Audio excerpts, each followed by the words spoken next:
تنويه بسيط. الفيديو ده ممكن يكون فيه كلام مش مناسب للي أعمارهم أقل من 18 سنة ولا حتى اللي فوق 18. المهم اللي قلبه ضعيف أو بيقرف أو بيتعب ياخد باله من نفسه. بس كده، يلا بينا نبدأ. في البداية خلينا نتفق إن العالم ممكن يكون مكان خطير، بس السجون هي أكتر الأماكن عنفا في العالم ده. السجون بتاخد أخطر الأفراد وتعزلهم في أماكن صغيرة، والنهاردة هنتكلم عن أخطر 10 سجون. وأول سجن هنسخن بيه هو سجن الكاتراز. ونصيحة أي حد ألدغ في حرف الر ما يحاولش ينطق اسمه. وده سجن فيدرالي على جزيرة الكاتراز على ساحل سان فرانسيسكو في كاليفورنيا في الولايات المتحدة الأمريكية، واتبنى سنة 1920، وكان في الأول حصن عسكري وبعدين سجن حربي وبعدين سجن مدني.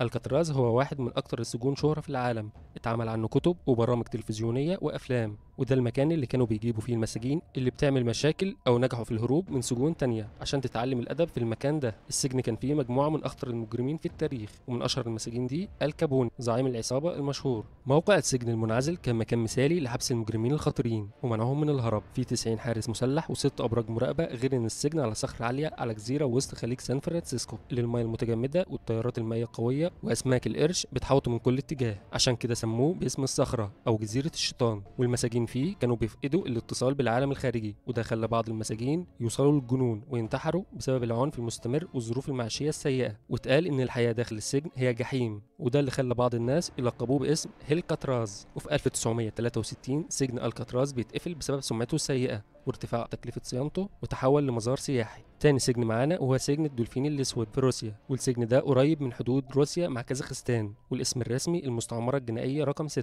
واسمه بلاك دولفين عشان تمثال الدولفين الأسود اللي موجود على مدخل السجن. وده واحد من أسوأ السجون في روسيا، ومعروف بإجراءاته القاسية والصارمة اللي بتتعمل مع المساجين هناك، وده لأنه بيضم أخطر وأعنف المجرمين في روسيا. بنتكلم على جرائم قتل وسفاحين ومغتصبين ومحبي الأطفال وإرهابيين وأكلي لحوم بشر. وبيتم مراقبة المساجين هناك على مدار ال 24 ساعة في اليوم عن طريق الكاميرات والحراس اللي بتعمل جولات كل 15 دقيقة. وكل اتنين مساجين ليهم زنزانة مساحتها حوالي 4.5 متر مربع، ومحبوسين ورا 3 مجموعات من الأبواب الفولاذية عشان يفضلوا معزولين عن الحراس والمساجين. وبيسمح للمساجين بالخروج من زنازينهم لمدة 90 دقيقة بس في اليوم، بيقفوا فيها في ساحة تمارين. إنما غير كده المساجين طول اليوم في زنازينهم، ولما بيتم نقلهم لأي مكان داخل السجن بيتم تأييدهم وتغطية عينيهم وإجبارهم على المشي منحنيين عشان ما يعرفوش تخطيط السجن أو يتفاعلوا مع باقي المساجين أو يعملوا مشاكل مع الحراس. تالت سجن معانا هو سجن كارانديرو في البرازيل. السجن ده تم افتتاحه في 1920، ونقدر نقول ان سجن كارانديرو هو واحد من ابشع السجون في العالم واكثرها عنفا. لما اتبنى السجن كان اكبر سجن في امريكا الجنوبيه كلها، والسجن بيضم حوالي اكتر من 8000 سجين، ونوعيه الحياه هناك سيئه لاقصى الحدود. والسجن معروف بانتهاكات حقوق الانسان، واكتر الحوادث المعروفه في السجن ده هي مذبحه كارانديرو. والموضوع ده بدا بعد ماتش كوره كان في السجن، وبعدها حصل اعمال شغب وقتال بين الفريقين، وتم استدعاء الشرطه العسكريه وعملت مذبحه للمساجين.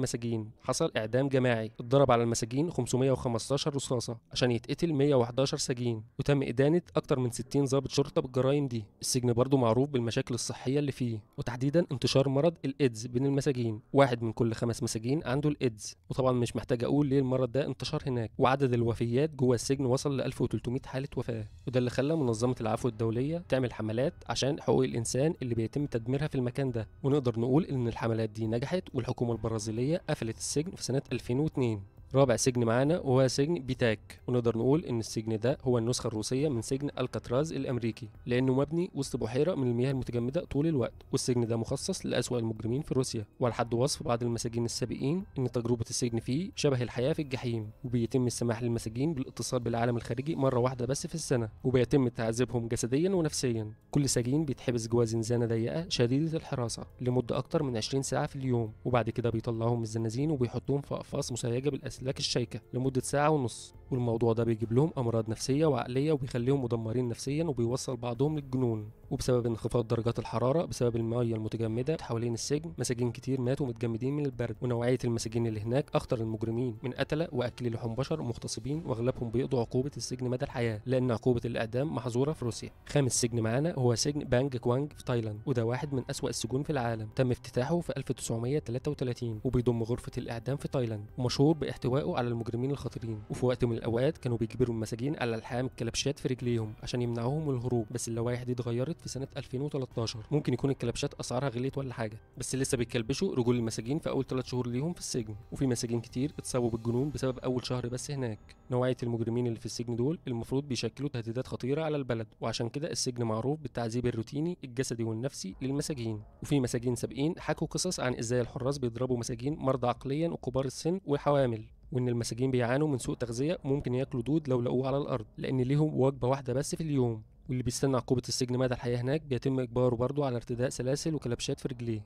والناس هناك مسمياه بانكوك هيلتون، حاجة كده زي راح سويسرا وجه من سويسرا. ومع ذلك ده آخر مكان أي حد يحب يقعد فيه، وبيتم حشر المساجين في زنازين صغيرة جدا. والسجن بشكل عام مخصص للأحكام الطويلة واللي بيتحكم عليهم بالإعدام، والناس اللي بيتحكم عليهم بالإعدام بيعرفوا الموضوع ده قبلها بساعتين بس.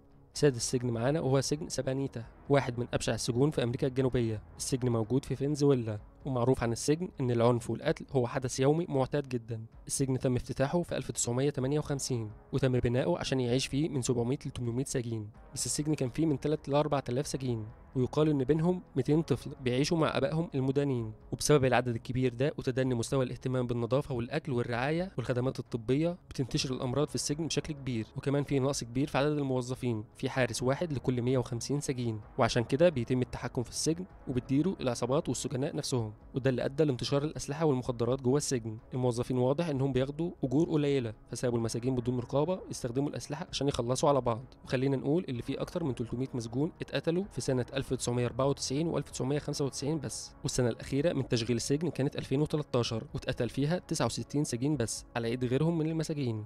سابع سجن معانا وهو سجن مندوزا في الأرجنتين، وده من أزحم السجون، والبعض بيقدر إن عدد المساجين هناك 3 أضعاف الساعة بتاعته. كل 5 مساجين ليهم 4 متر مربع بس، ومشهور جدا بسبب أعمال الشغب اللي بتحصل هناك. السجن خطر جدا لدرجة إن الحراس بيسيبوا وجبات الأكل في مناطق محددة بعيد عن المساجين عشان يحموا نفسهم، وإن المساجين هناك بتنام على الأرض، وإن الزنازين والعنابر صغيرة جدا، غير حوادث التعذيب اللي بتحصل هناك واللي أدت لوفاة مساجين كتير. والسجن كمان مفيهوش نظام صرف صحي مناسب، وده اللي بيخلي المساجين يستخدموا الأكياس البلاستيك والأزايز. تامن سجن معانا وهو سجن ديار بكر في تركيا، وده واحد من أكتر السجون سادية في العالم. اتبنى في جنوب شرق تركيا سنة 1980، ومعروف بظروفه اللا إنسانية والعنف اللي بيمارسه حراس السجن تجاه المساجين. ومن الحوادث حصلت هناك في سنة 1996 الحراس ضربوا 10 مساجين لحد الموت واتصاب 23 تانيين. السجن بيحتوي على مساجين أكتر من طاقته، وموجود هناك المجرمين الأكثر عنفا في تركيا، وكان في البداية سجن عسكري. ومعروف عن السجن التعذيب الجسدي والنفسي زي الحرمان من النوم والأكل والمية والإعدامات الوهمية اللي بتحصل هناك، والصدمات الكهربائية للأعضاء التناسلية للمساجين،